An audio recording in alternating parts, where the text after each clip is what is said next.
Olá pessoal do canal Leites e Derivados, tudo bem? Hoje nós vamos falar sobre custo fixo no laticínio.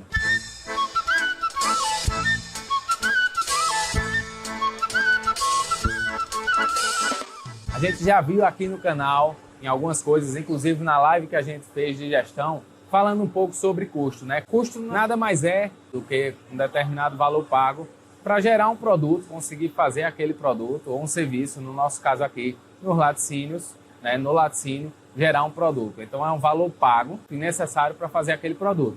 Esse custo pode ser fixo, né? Ou variável. Variável ele vai estar relacionado diretamente com a quantidade produzida e o fixo não. Independente da quantidade produzida, a gente vai ter sempre aquele compromisso, aquele valor pago.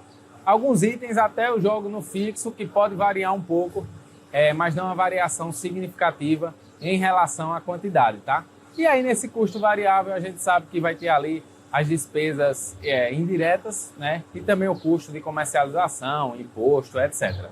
Mas nosso foco aqui nesse vídeo hoje é falar sobre o custo fixo, os principais pontos, as principais despesas que nós temos para manter o estabelecimento funcionando.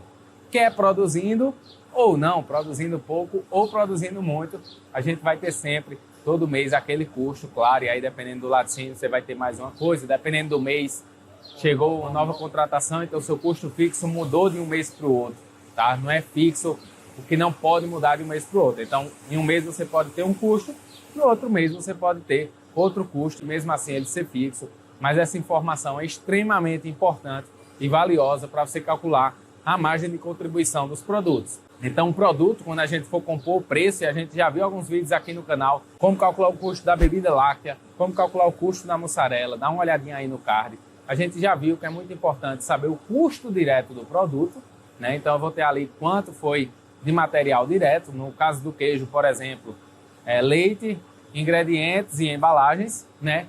Mas eu também preciso diluir os outros custos, além dos custos variáveis de imposto, que esse vai estar relacionado diretamente com a quantidade vendida, embalagem secundária, transporte, esse tipo de coisa. Tem um custo fixo que eu preciso diluir para precificar meus produtos.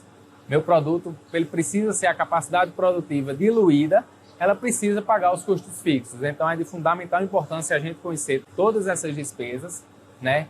E ter ciência que, embora eu tenha uma despesa esporádica, como é, por exemplo, o 13º salário, ela precisa ser diluída mês a mês, porque isso vai facilitar a nossa conta. Você não vai sobrecarregar um mês, e quando você fizer a conta, qualquer mês que você for fazer a conta da margem de contribuição e precisar dessa informação, vai estar ali aquele percentual relativo referente a um mês de trabalho. Então é importante você trazer esses custos também, que são anuais, em parcelas mensais. Você divide em 12 para você ter sempre a contribuição dele ali no mês. E tudo, se você tiver um fluxo de caixa saudável, quando chegar lá o dia de pagar, você já está contabilizando com aquilo, já vai ter o dinheiro e você vai pagar, mesmo que seja uma vez por ano. Beleza? Então vamos lá para os principais custos fixos em um laticínio. O primeiro deles, e o que mais impacta, né? Acho que para a maioria das pessoas, é a folha de pagamento, é a mão de obra, tá? Então funcionário a gente considera sempre como uma despesa fixa. Aqueles funcionários que são registrados, possuem carteira assinada. Então a gente vai ter todas aquelas despesas com funcionário, né? E aí, funcionário, folha de pagamento, também 13º, a provisão do FGTS, do 10º também.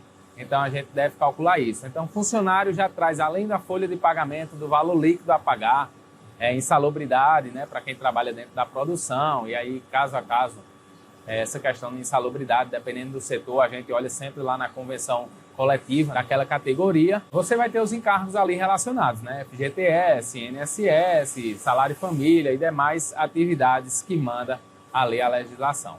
Então, folha de pagamento, a gente pode destrinchar ela nesses outros itens, né, que fazem parte ali dos encargos sociais que vem junto nas obrigações dentro dessa folha, tá? Então, folha de pagamento eu colocaria lá como primeiro ponto. Segundo ponto é aluguel. Mesmo que o espaço seja seu, né, que o laticínio seja seu, feito em um terreno seu, você precisa considerar um valor de aluguel. Por quê? Se esse laticínio não estivesse rodando, se você não estivesse fazendo essa atividade, você poderia estar alugando ele, arrendando ele com as máquinas ou não, mas você poderia estar arrendando aquele espaço e gerando uma receita com espaço. Então é sinal que aquele espaço ele tem uma receita, precisa ser remunerada, você precisa contabilizar aquilo. Se você não estivesse no espaço seu, você estaria pagando para poder fazer. Então você contabiliza lá o aluguel para o seu custo, mesmo que você não pague, que você não tire e não faça esse pagamento, mas você precisa fazer porque isso vai ajudar na precificação e você pode acabar precificando abaixo um pouco se você não considerar o aluguel, tá? Eu sei que tem muitas pessoas que têm dificuldade de considerar isso, mas é uma coisa que eu considero e acho justo colocar. Você precisa de um contador, né? Então você precisa cuidar lá das obrigações da sua empresa, movimentação financeira, a parte de funcionários, de RH. Quem faz isso é um escritório de contabilidade, quando você não tem um contador ali dentro da empresa, né? Se você tiver e ele tiver lá na folha, então corta essa parte, mas na maioria das empresas a gente contrata um escritório terceirizado para fazer essa questão da contabilidade. Lembro sempre que a gente precisa escolher bem qual o regime tributário que o nosso laticínio atua, tá? Não é o tema do vídeo, a gente já falou nisso também, dá uma olhadinha aqui no card, tem bastante conteúdo no nosso canal e a gente traz isso também para ajudar vocês a decidir se sua empresa vai ser simples nacional, lucro real, lucro presumido. Então dá uma olhadinha. Então o valor da contabilidade geralmente é mensal, a maioria delas também tem um valor de 13º, você já dilui isso, o que você paga mensal, mais o 13º e taxas iniciais do ano, se tiver, como falei, o contrato de prestação de serviço, lembra de colocar a contabilidade nessa conta lá da despesa fixa, tá? Uma coisa importante que pouca gente calcula, né, é a depreciação. Então, a depreciação dos equipamentos, o quanto você precisa desembolsar mensalmente para manter os seus equipamentos funcionando ou trocar um equipamento muito velho por um equipamento novo, da mesma condição, da mesma capacidade produtiva, a gente calcula isso na depreciação. Então, para eu fazer a depreciação, eu preciso ter um inventário, uma lista completa de todos os meus equipamentos, precificá-los e fazer uma estimativa média, um tempo de vida útil desse equipamento. Então, eu vou botar que meu equipamento tem 10 anos, então eu vou ter 120 meses. Eu vou dividir esse valor do equipamento de 10 anos por 120 meses. Então, eu vou dividir o valor do equipamento por 120 e vai me dar X mensal. Eu preciso fazer isso com todos os equipamentos que tiver lá no inventário do estabelecimento. Então, eu preciso calcular essa depreciação, porque as máquinas quebram, você precisa trocar, isso vai acontecer e não são equipamentos baratos na maioria das vezes. Então, isso pode prejudicar muito o fluxo do seu caixa. Então, eu tenho certeza que quem não faz e for fazer vai se surpreender com o valor destinado para a depreciação. Esse valor que você precisa fazer a reserva para poder trocar de equipamento quando necessário, substituir por um novo que seja ali da mesma capacidade, tá? Então, a gente considerando isso, não estamos considerando sequer a inflação. Você ainda pode considerar uma inflação média do período, mas você precisa calcular a depreciação e ela tem que entrar lá no seu custo fixo mensal. Uma parte importante, e acho que talvez a principal delas, é você pagar o responsável técnico. Aquela pessoa que vai ajudar você lá no dia a dia a manter a sua indústria, né, dentro dos padrões legais, fazer um produto de qualidade que vai para o consumidor de forma segura.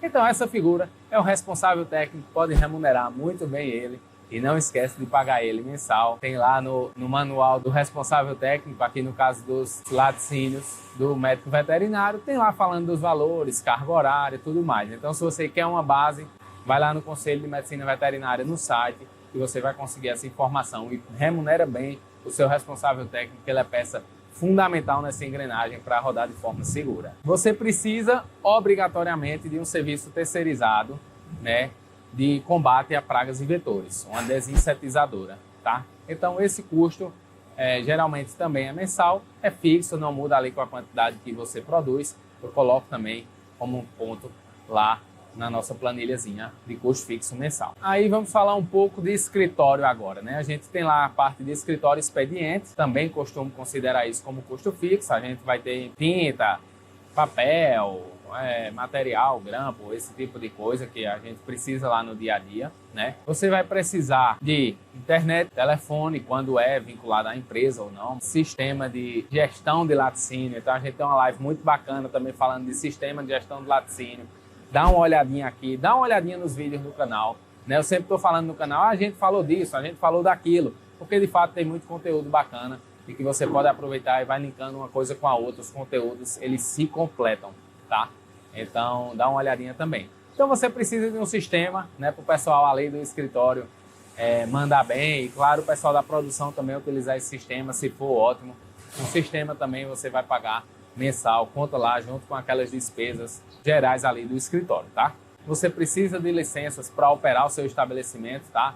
Seja alvará, licença ambiental, em alguns casos o IBAMA, corpo de bombeiro. Então todo esse tipo de licença que você precisa ter, certificado digital, código de barras. Então é tudo coisas licenciadas que você tem que pagar ali, geralmente anual, e você vai diluir isso em 12 meses. Uma licença ambiental vale 3 anos, dilui esse projeto em 36 meses. Esse custo da licença ambiental, que é considerável, você dilui em 36 meses e deixa lá um tópico só para licenças. Você abre outra abazinha e discrimina quais são as licenças, aproveita e bota a data de validade e quanto tempo antes da renovação você precisa começar a cuidar da renovação. Aproveita e já faz esse tópico para você estar ali sempre em dia com suas licenças e não ter problema com nenhum órgão fiscalizador, regulatório ali da nossa atividade, tá? Energia e água. Esse aí é um ponto um pouco mais polêmico, muitas pessoas deixam esse ponto lá na variável, tá? Eu costumo jogar aqui para o fixo,